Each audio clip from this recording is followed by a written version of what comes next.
Hey guys, here's another episode of Day in the Life of Vintage Classic Specialist.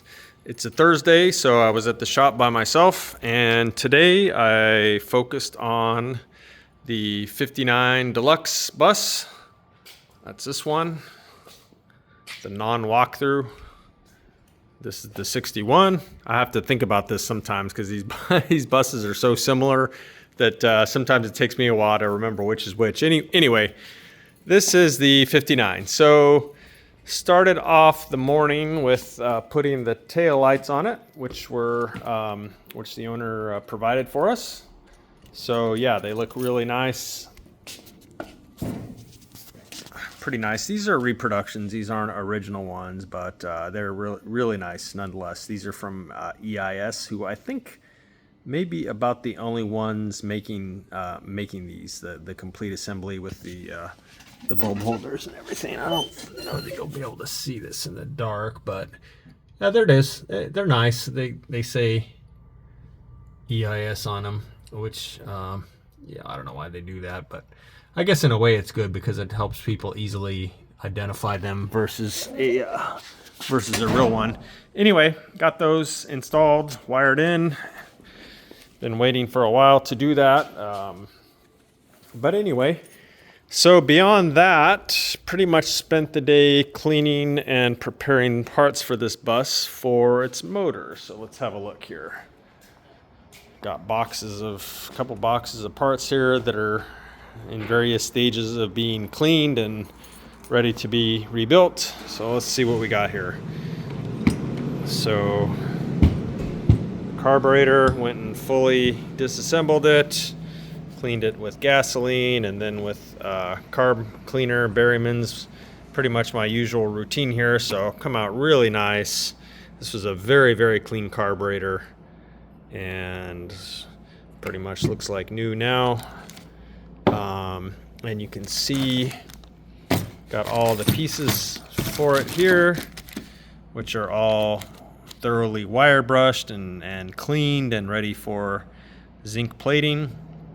There's also some parts in here for the other thing that I worked on today, which was the distributor for this bus. So really nice Bosch cast iron mechanical advanced distributor. So this of course looked like complete crap when I started with it, and now it looks pretty nice. So had to wire brush the thing, obviously disassemble it first, clean it real thoroughly. It was pretty gross.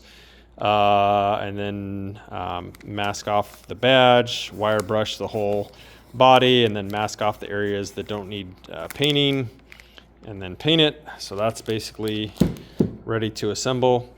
The advance mechanism for this was actually frozen, so it would have had no advance at all, and it's working very nicely now. Got it apart, lubricated and cleaned everything. Luckily the weight plate, this black plate here that the weights actually kind of move on, was in really nice shape. Sometimes those are all cracked. Likewise, there's some little fiber washers under the weights where they pivot. Those were actually nice too. The one thing that was not nice for this distributor is there's some little sort of paper shims or isolators, whatever you want to call them, where the points attached to a little bolt that goes right here that goes through the body of the distributor. So there's a couple of kind of fiber or kind of papery gaskets that go in there basically so that bolt is not making electrical contact with the body.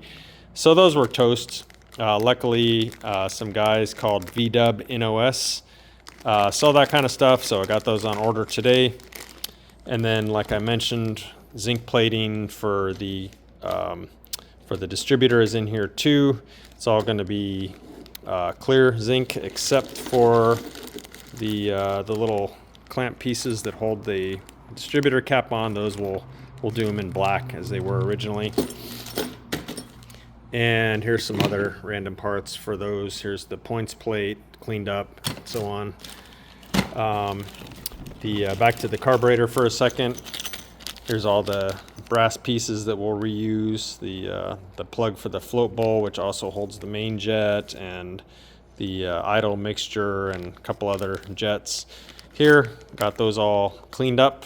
I love the way brass looks when it's freshly cleaned like that. It's gonna look really pretty. And what else have we got here? Started in on the generator. So went ahead and disassembled it at least part of the way, wire brushed the whole body to get it ready for paint. Just started kind of cleaning the guts of it and the end caps, just initially with gasoline, just to kind of get 60 years or some odd years worth of gunk off them. And then similarly, the voltage regulator, I pulled the lid off of it. It's really nice inside. I basically just put the lid back on it for now to protect the inside of it while it's kind of waiting to be painted. So we'll paint this. We usually paint these pretty much gloss black, and then we'll clean up the bottom where it sits on top of the housing here, and have some of its hardware zinc plated, and everything will look new, or probably better than new. So that was it for today. Lots of time on these parts, very time consuming to get these apart and address anything like stuck mechanisms and so on. Lots of time standing right here in front of this wire wheel, getting parts ready for either paint or for zinc plating. With zinc plating, the quality of the plating is pretty much directly proportional to how well you prepare the parts. So if you make them look that nice before you send them off to zinc plating, they're going to look really nice. They're going to be shiny. They're going to have a nice uniform finish on them. If you send them parts that have rust on them and look like crap, the zinc plating is also going to look like crap. So between Rafa and I, we spend a lot of time standing right here at this wire wheel getting parts ready for zinc plating. Anyway, that is it for today, guys. Hope you enjoyed this, and we'll see you again for the Friday edition tomorrow. Thanks for watching. Bye.